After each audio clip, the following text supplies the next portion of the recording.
nous devons nous dépassionner. Je ne connais pas un seul pays au monde. Lorsque des catastrophes naturelles arrivent, on en a vécu aux États-Unis, le plus riche du monde, le plus industrialisé. Lorsque Isabella est arrivée, on n'avait pas su alerter la population. Lorsque Katrina est arrivée, on n'avait pas su alerter la population. En son temps, lorsqu'il y a eu un tsunami du côté de Sri Lanka, Bangladesh, on n'avait pas prévenu. Ce sont des catastrophes naturelles qui sont inévitables et imprévisibles. Il faut compatir seulement avec le peuple et les victimes qu'au lieu de mettre encore le couteau dans les plaies et les remuer. Très bien, merci bien, chers confrères. On passe directement au premier sujet du jour. La nouvelle session extraordinaire est envisagée et les sujets, est envisagée au Sénat bien entendu, et les sujets alimentent encore les commentaires de la presse. Alors, question, chers confrères, peut-on convoquer 2 sessions extraordinaires à l'intercession parlementaire, c'est-à-dire entre 2 sessions ordinaires? Est-ce que c'est prévu qu'on puisse convoquer 2 sessions extraordinaires? Je pense bien sur ce plateau qu'il y a quelqu'un qui couvre les activités au niveau de 2 chambres qui est habilité, mais toute modestie de mise de ma part, je trouve que c'est que la loi n'a pas interdit, on peut y aller, et c'est que la loi n'a pas permis, on ne peut pas y aller. Mais nulle part, j'ai vu, on a interdit aux gens, on peut convoquer autant de séances qu'on veut, on peut convoquer autant de plénières qu'on veut, mais je n'aimerais pas que nous puissions ici épiloguer sur des rumeurs.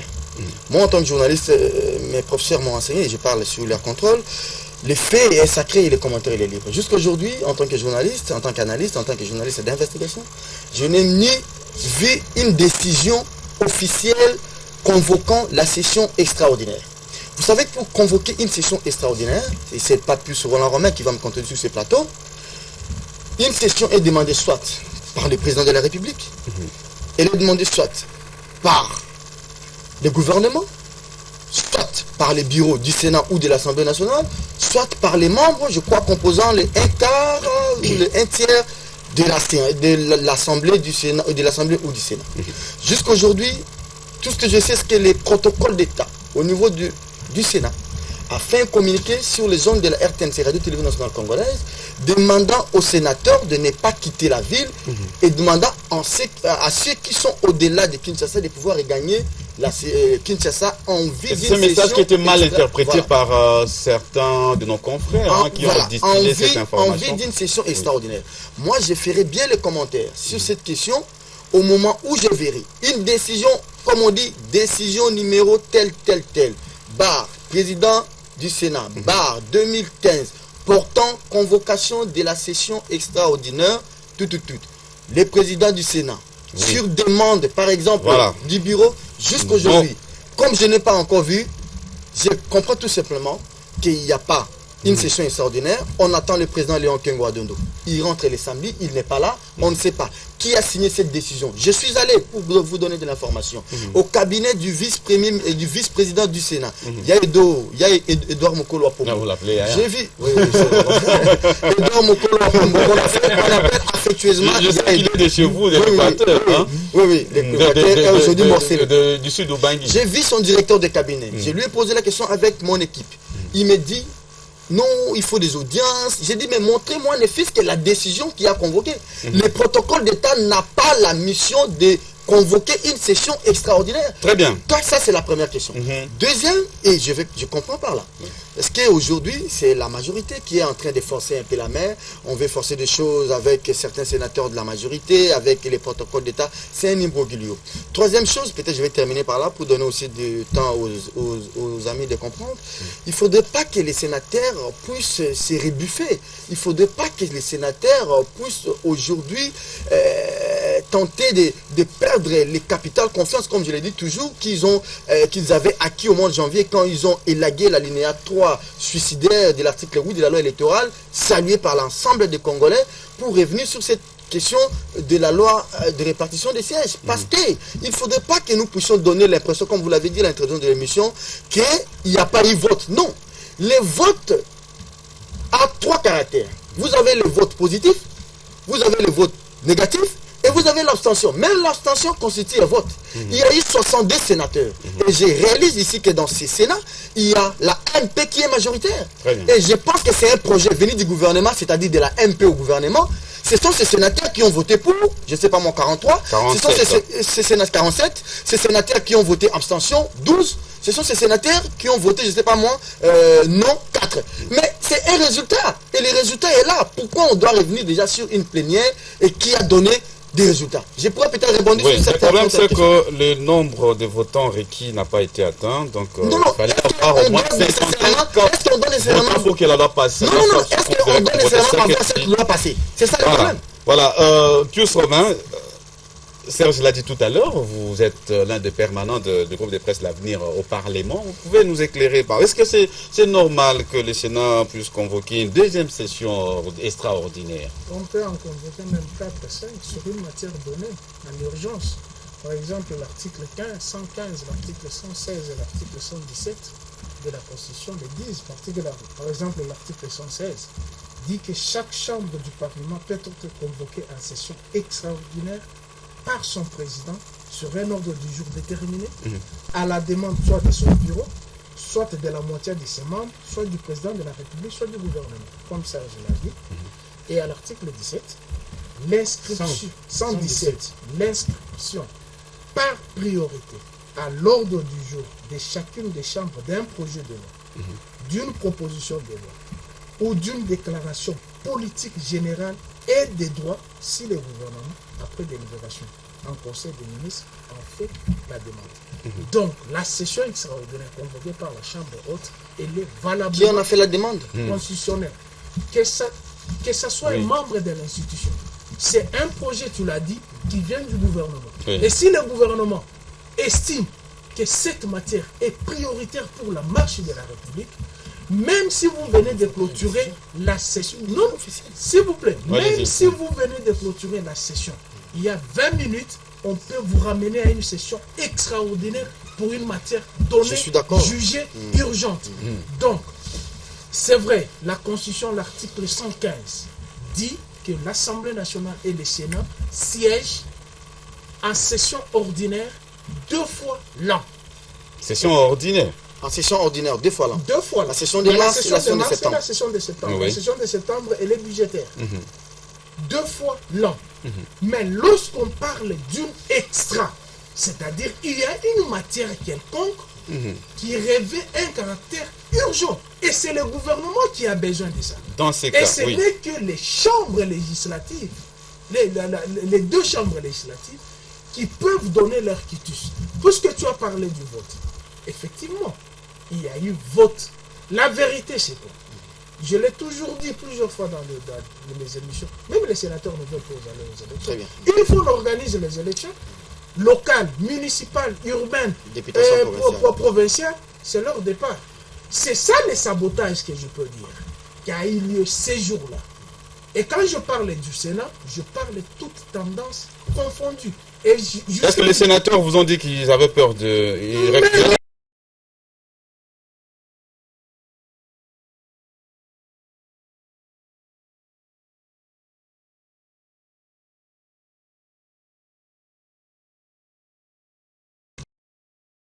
dire qu'il nous faudrait qu'il y ait ce qu'on appelle une égalité des chances et une égalité des droits. C'est-à-dire le président de la République, l'Assemblée nationale, les députés nationaux sont allés 2 fois à la sanction populaire. Et le Sénat et les assemblées provinciales sont allés 1 fois. Donc il n'y a pas de chance d'égalité, il n'y a pas de chance de droit. Pourquoi voudrait-il qu'on envoie le président de la République, qu'on envoie l'Assemblée, les députés à une troisième sanction, alors que le Sénat et les députés provinciaux sont encore à la première sanction. Très bien. Certes, il y a eu dysfonctionnement de l'appareil gouvernemental, car cela ne tienne, c'est notre jeune démocratie. Mais c'est notre jeune démocratie, nous n'avons pas un... Il est surpris de vous entendre dire ça. Je suis surpris de vous entendre dire ça. La vraie démocratie a commencé qu'en 2006. 2005, Non, avec ça, les élections. ça, c'est sûr, Merci, merci. Joël Cadet, je Comment suis à vous pouvez vous. parler Merci, alors merci, que merci. tu Vous allez rebondir, vous allez revenir après. Comment tu vas Joël Cadet, je suis à vous maintenant. Notre Parlement est bicaméral. Est-ce que c'est normal qu'une seule chambre prenne l'initiative de convoquer une session extraordinaire? Comment ça va se passer? Le Sénat seul à la session extraordinaire et l'Assemblée nationale fait quoi dans ces cas? Non, très cher confrère, je ne voudrais pas entrer dans les débats juridiques, dans le juridisme où Pius Romain a voulu tantôt nous introduire. S'il vous plaît, s'il vous plaît, je ne voudrais pas entrer dans ces juridismes-là qui paraît à mon égard une situation très très rocambolesque dans laquelle nous sommes déjà introduits, toute la République. La matière a été traitée. Lorsqu'il s'agit d'une session extraordinaire, l'article dont il a parlé, la matière est traitée, je n'ai pas des articles dans ma tête, et lorsque la matière a été épuisée, la session finit. Et ici, la matière a été traitée, elle a été soumise au vote. Le vote a eu pour sanction le rejet de la loi. Supposons, s'il vous plaît. Bon, vous avez parlé, monsieur, vous avez laissé le temps. Tolérance. Vous avez laissé le temps. Allez-y, allez-y. Alors, vous avez compris, le vote a eu lieu. Supposons que ce vote ait été favorable, n'est-ce pas, au gouvernement. Est-ce que devrait-il y avoir une nécessité de convoquer une autre session extraordinaire? C'est là que je veux qu'il y ait un bon sens. Que cache le gouvernement en tenant coûte que coûte à l'organisation des élections locales municipales? Je voudrais me dire, c'est qu'il y a anguille sous roche, c'est qu'il y a...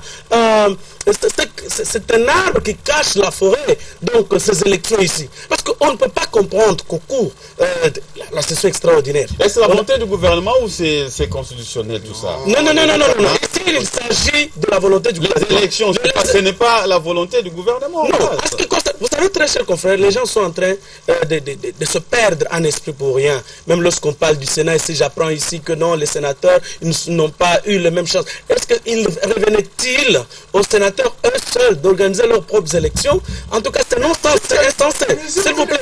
Alors, donc, c'est justement ça. Le gouvernement lui-même, qui a créé tous les tohu-bohu pour ne pas organiser les élections provinciales ensemble, comme ça a été fait l'année passée. Le gouvernement ici, à partir de la chambre basse, qui avait voulu que l'on puisse supprimer le second tour à l'élection présidentielle, ils doivent assumer leurs responsabilités. J'ai dit, je crois, sur ce plateau la fois passée, que la révision constitutionnelle a échoué. Aujourd'hui, on est entré dans ce qu'on appelle la thèse de l'inanition de la nation. La thèse de l'inanition de la nation, c'est le bousculement de tout. La thèse de l'inanition de la nation, c'est les improvisations. Oui, en fait, j'ai beaucoup développé ça. C'est aller d'improvisation en improvisation de matières qui n'ont pas été prévues par le budget. L'inanition de la nation, c'est quoi? C'est vouloir faire ce que l'on veut sans tenir compte de l'opinion nationale. Donc, je ne vois pas. Donc, ici, je reste tout simplement dans le domaine du bon sens. Et si le ridicule pouvait tuer dans ce pays, je pense qu'il y a lieu que nos sénateurs aillent se reposer, rentrent dans leur fief, aillent regarder comment les choses se passent dans les 26 provinces, parce que maintenant, ils répondent exclusivement de leur province tels qu'ils avaient été votés, qu'ils regardent dans leur province où il y a les tractations pour l'élection de gouverneur, pour voir dans la mesure du possible si on peut voter la liste de mon confrère Serge Kabongo qui est sur la liste de gouverneur. Voilà. C'est pas la campagne. Hein, bon, bien. Oui, Serge Kabongo disait tout à l'heure, il avait donné une précision des tailles. Hein. Il ne faut pas affirmer. Hein, la session extraordinaire n'est pas encore convoquée. On doit se le dire, parce que nous avons lu dans certaines presses ici comme quoi la session extraordinaire était déjà convoquée.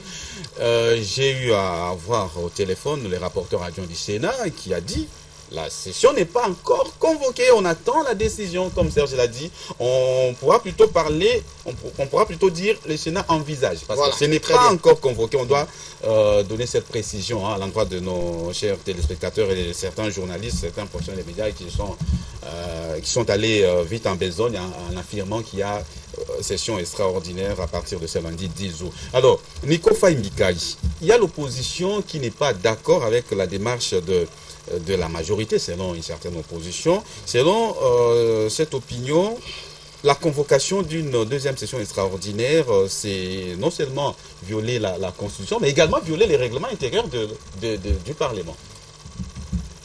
Merci beaucoup, Fidèle.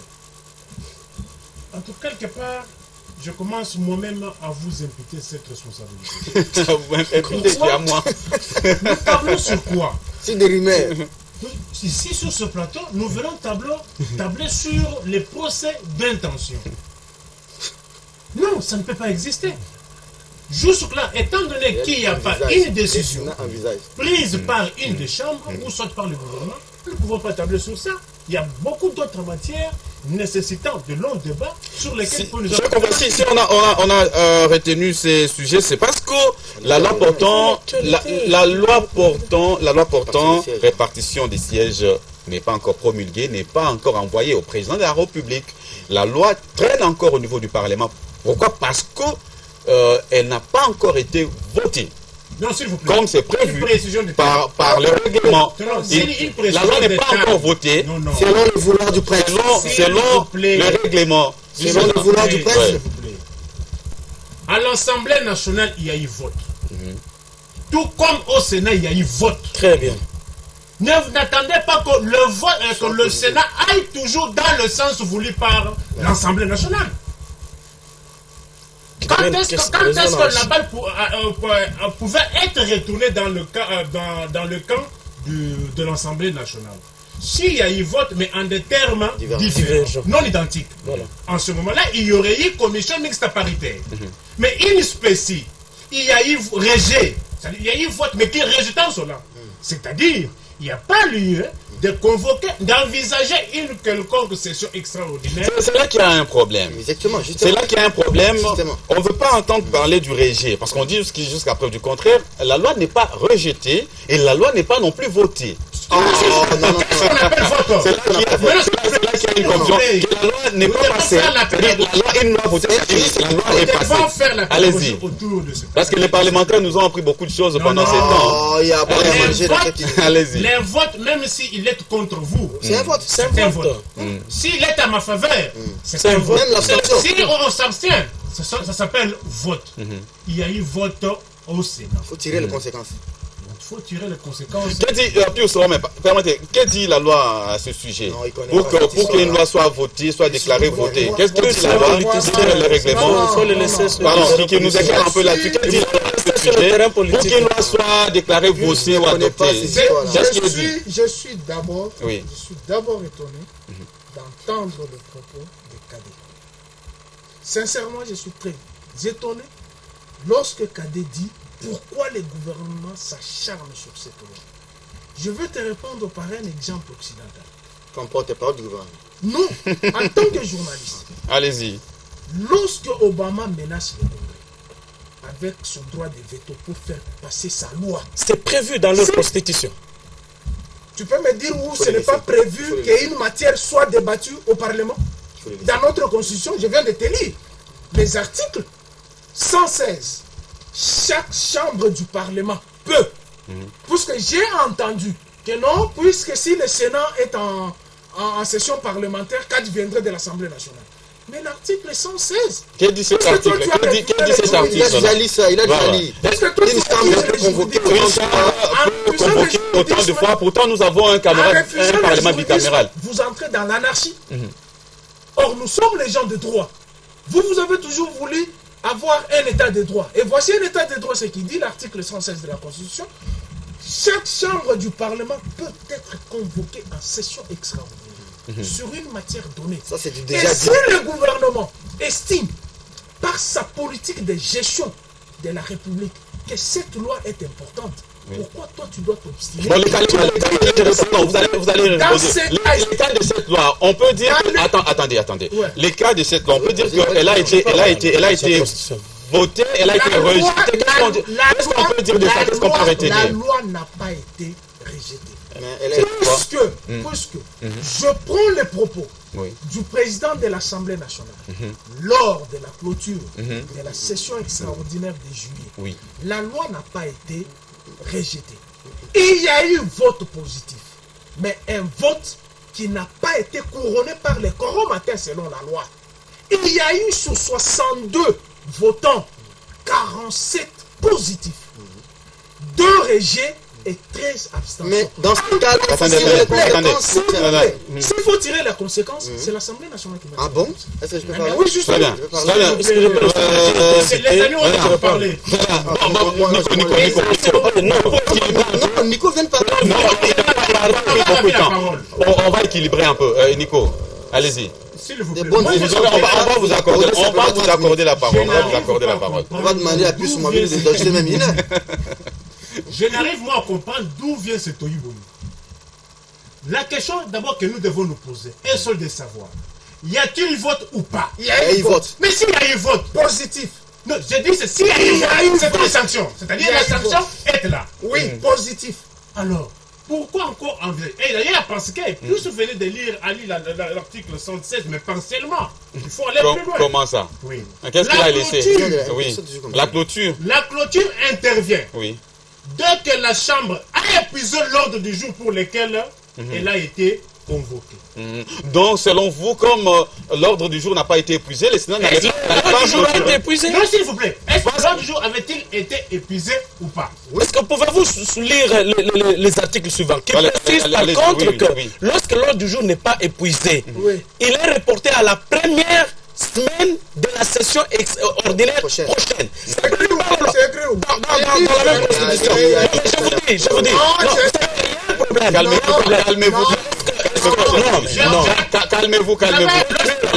Vous m'avez Oui, abattu en l'air parce Non, que mais- même le paragraphe dont je lisais, Oui. je n'étais pas encore arrivé à la fin. Ok, continuez et Allez-y, finissez. allez-y. Non, Dès que aussi, la hein. Chambre a épuisé l'ordre du jour pour lequel elle a été convoquée. Ok. Et au plus tard, 30 jours à compter de la date du début de la session. Ok. Continuez. 17. L'article 17, je ne vois pas. 117, Ça n'a pas de rapport avec Ça ça. peut parler. 117. Ouais. L'inscription. Oui. Est-ce que je peux parler? Par priorité. Voilà. Oui. Là qui appelle la Alors, session. Mais nous, on n'est pas là. Le débat, c'est pas la question qui parle. S'il vous plaît, la question. C'est la priorité du S'il vous plaît, Pius. La question n'est pas là. Si l'ordre du jour Nico, n'avait pas été Nico, épuisé, on ne peut pas Nico. clôturer. Nico, c'est-à-dire quoi? Même si c'est épuisé, dès lors il y a une inscription par priorité. Ça Très bien, ramène à la session. très bien, merci bien. Alors, Serge Joël Cadet, vas-y. Non, tout simplement ce que je voudrais dire, c'est que moi je comprends pas. Entre dans les Non, je ne veux pas y entrer. Vous avez Parlez de le bon sens. Il n'y a pas de bon Le sens. bon sens voudrait que la C'est à Joël Cadet le temps de parler. Pas dans la Allez-y, que ce soit dans cette loi-là. Le bon sens invite. Il n'y a pas de bon sens. On ne peut pas comprendre. Vous allez prendre la parole. Patron, j'ai peur que je dise moi Bilou. Allez-y. Écoute, Pius, je voudrais vous dire ceci. Oui. Le bon sens. Aujourd'hui, on doit tenir compte de l'opinion. Le bon sens, les sénateurs, on a besoin d'eux. Ok? Le bon sens voudrait que... De toute façon, du contraire, il n'y a pas encore une convocation de la session extraordinaire. Je ne vois pas pourquoi je vais tellement m'y pencher, mais je pense que c'est la majorité qui va nous entraîner. Au cas où on l'a convoqué, il y a violation du bon sens. Mais même, Il n'y a pas de question de bon sens. ce que je dis, Oui. donc c'est comme si le métier de l'organisation des élections locales, c'est un arbre qui cache la forêt. Attendons voir. Mais écoutez, Oui. les temps viennent où on ne va pas tout accepter. Merci. Serge Kabongo, est-ce que vous soutenez quel point de vue? Bon sens ou Mais faire 19 respecter la janvier. Constitution et les règlements intérieurs? Parce que lui parle de bon sens, mais Pius se focalise sur la loi. Entre les deux. Vous savez qu'à l'Assemblée nationale, ils n'ont même pas un règlement intérieur. Ah non, il ne faut pas dire ça. Non, ça je ne peux pas accepter. Voilà. Non, il ne faut pas dire ça. Je suis journaliste. Allez-y. Il y a un règlement intérieur qui n'est pas adopté. D'ailleurs, ça fait l'objet des débats dans la commission Non, PH. il y a une modification de quelques Bon, dispositions. alors, mission. Allez-y. On peut dire que l'Assemblée nationale. S'il vous plaît, Non, mais calmez-vous.